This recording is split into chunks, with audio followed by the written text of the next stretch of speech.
Now we will talk about the atomicity. ठीक है, many elements जो है, बहुत सारे एलिमेंट्स जो है वो इंडिपेंडेंट एटम्स नहीं हो सकते, इसलिए वो किसी न किसी एलिमेंट के साथ क्या करते हैं, वो मॉलिक्यूल फॉर्म करते हैं. ठीक है, तो जैसे अगर हम बात कर रहे हैं हाइड्रोजन की, हाइड्रोजन जो है वो H2 के फॉर्म में रहता है, तो इसको हम बोलते हैं डाई एटॉमिक, क्योंकि इसमें दो हैं. ऐसे को बोलते हैं हम डाई, क्योंकि इसमें दो एटम है. ठीक है, उसके बाद मोनो एटॉमिक बोलते हैं पोटेशियम को, क्योंकि वो सिंगल एग्जिस्ट करता है.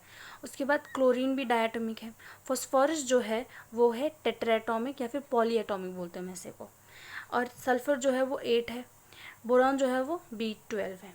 तो एटॉमिसिटी मतलब कितने कॉम्बिनेशन कितना है इन लोगों का. ठीक है, so the number of atoms present in a molecule of an element is known as its atomicity. Oxygen जो है वो ट्राई एटॉमिक है.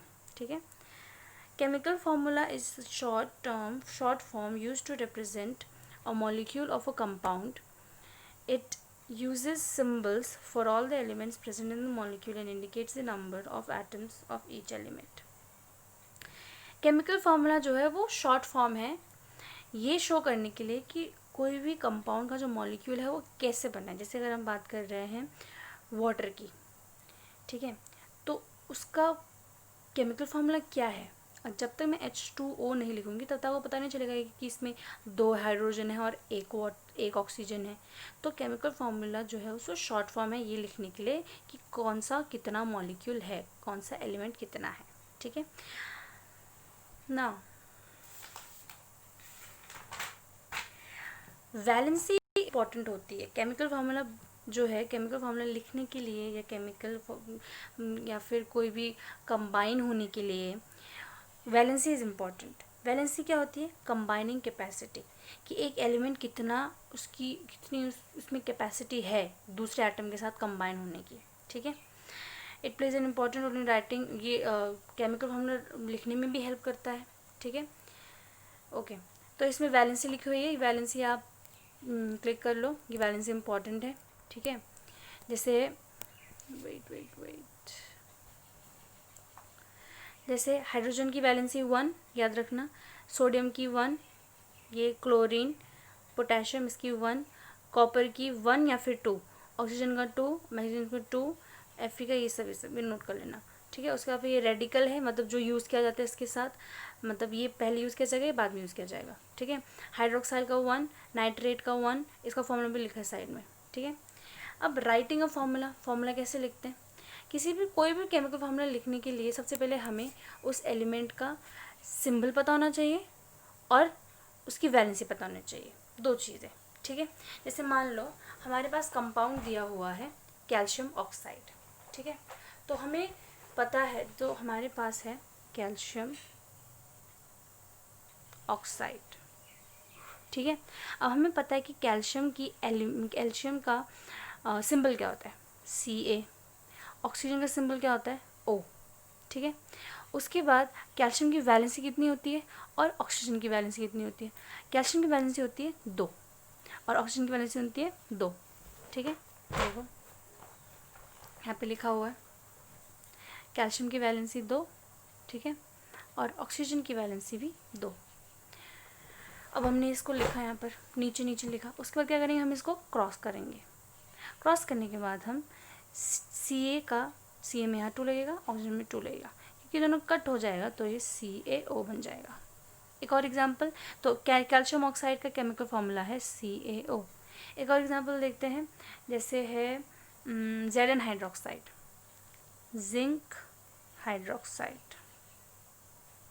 जिंक के लिए हम लिखते हैं Zn, हाइड्रोक्साइड के लिए हम लिखते हैं OH. जिंक का होता है कितना, 2 वैलेंसी, और हाइड्रोक्साइड की होती है 1. ठीक है, यहाँ पे दिया है हाइड्रोक्साइड 1. अब इसको हम करेंगे क्रॉस मल्टीप्लाई, और Zn के यहाँ पर लिखेंगे हम 1, OH के यहाँ पर हम लिखेंगे 2. ठीक है, सो ये है, तो 1 के लिए ना 1 नहीं लिखते, ZnOH होल 2 लिखते हैं. ठीक है, अगर कट रहा है तो काटेंगे, जैसे मान लो यहाँ पे होता 4, यहाँ पे होता 2, तो 2 1 2 2 जैसे कटता. सो ये है राइटिंग का केमिकल फॉर्मूला. ओके, सबसे पहले हम एलिमेंट लिखेंगे, उसके बाद नीचे इनका वैलेंसी लिखेंगे, फिर क्रॉस मल्टीप्लाई करेंगे, फिर यहाँ पर जो आएगा कैल्शियम का, यहाँ पर ये वाला आएगा और ऑक्सीजन उल्टा हो जाएगा, ठीक है, यही है बस। Chemical reaction and chemical equation. Chemical equation क्या है? केमिकल इक्वेशन है एक केमिकल रिएक्शन को रिप्रेजेंट करता है जिसमें कि कंपाउंड भी, जिसमें कि प्रोडक्ट होता है और रिएक्टेंट होते हैं, ठीक है। जैसे 2H2 और O2 को मिलाकर 2H2O बन रहा है, ठीक है। इससे हमें क्या पता चल रहा है कि हाइड्रोजन और ऑक्सीजन दोनों मिलके वाटर बना रहे हैं। तो ये एरो के इस साइड को हम बोलते हैं रिएक्टेंट और इस साइड को हम बोलते हैं प्रोडक्ट, ठीक है, रिएक्टेंट एंड प्रोडक्ट। अब ना ये बैलेंस्ड और अनबैलेंस्ड इक्वेशन क्या होता है? एक ऐसा इक्वेशन जिसमें कि नंबर ऑफ एटम जो है एलिमेंट के और रिएक्टेंट और प्रोडक्ट का जो एलिमेंट जो एटम है वो अगर इक्वल नहीं है उसको हम अनबैलेंस्ड इक्वेशन बोलते हैं, और अगर वो बैलेंस्ड है तो उसको बैलेंस्ड इक्वेशन बोलते हैं। आगे समझाऊंगी मैं और, ठीक है। According to law of conservation of mass, this is important, according to law of conservation of mass, mass जो है ना बनाया जा सकता है, मतलब ड्यूरिंग अ केमिकल रिएक्शन ना मास जो है किसी वेट ना वो क्रिएट किया जा सकता है ना उसको डिस्ट्रॉय किया जा सकता है, इसीलिए इक्वेशन जो है वो बैलेंस्ड ही रहनी चाहिए, ठीक है। जैसे लिखने को तो मैं H2 प्लस लिखने को तो मैं H2 plus O2 gives H2O लिख सकती हूँ, लेकिन इसमें देखो हाइड्रोजन, इसमें इस रिएक्टेंट में हाइड्रोजन कितना है ये देखेंगे, ठीक है। ये रिएक्टेंट हो गया और ये हमारा प्रोडक्ट हो गया। रिएक्टेंट में H2 कितना दिख रहा है 2, ऑक्सीजन कितना दिख रहा है 2। रिएक्टेंट में प्रोडक्ट में हाइड्रोजन कितना दिख रहा है 2, ऑक्सीजन कितना दिख रहा है 1। तो इसमें ये बैलेंस्ड इक्वेशन नहीं है, दिस इज अनबैलेंस्ड इक्वेशन। क्यों? क्योंकि हाइड्रोजन की इसमें एटम जो है वो 2 है, ऑक्सीजन की 2 है, हाइड्रोजन की 2 है, लेकिन ऑक्सीजन की यहाँ पर 1 है। तो इसकी जो एटम है, एलिमेंट का जो एटम है वो प्रोडक्ट के साइड में कम है, तो ये अनबैलेंस्ड इक्वेशन, तो इसको हमें बैलेंस करना है। सो नेक्स्ट टॉपिक यही है हमारा, बैलेंसिंग इन इक्वेशन। इक्वेशन को हम कैसे बैलेंस करेंगे? इक्वेशन को बैलेंस करने के लिए सबसे पहले यहाँ पे लिया गया है HCl plus Na gives NaCl plus H2। Equation को बैलेंस करने के लिए सबसे पहले हम लिखेंगे LHS RHS, ये रिएक्टेंट हो गया, ये प्रोडक्ट हो गया। इसमें हमें क्या क्या दिख रहा है? सबसे पहले इसमें हमें दिख रहा है H, इसमें दिख रहा है Cl, इसमें हमें दिख रहा है Na, यहाँ पे भी H, यहाँ पे दिख रहा है Cl, यहाँ पे दिख रहा है Na। अब हमें इसके लिखने पड़ेंगे। H यहाँ पे कितना दिख रहा है 1, न यहाँ पर कुछ है न यहाँ पर कुछ है।